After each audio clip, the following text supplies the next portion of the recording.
આમ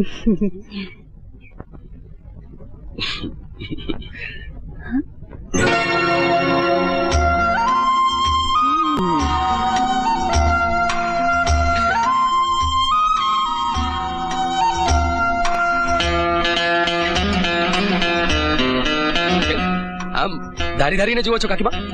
રામ, હવે મને લાગે છે કે મારો દીકરો જવાન થઈ ગયો છે. એટલે મને લાગે છે કે તને ઝટ પરણાવી દેવો જોઈએ. પરણવાનું મારે? અરે જાઓ જાઓ, આપણે તો પરણવાનો પ્રોગ્રામ કેન્સલ છે કાકીમા. કેમ? અરે કોણ આવી લપમાં પડે? આપણે તો આમ જ ફક્કર કિરદારી સારા. ગોવિંદ ગિરધારીની જેમ રાસલીલા રમી આવે છે અને કહે છે ફક્કર ગિરધારી.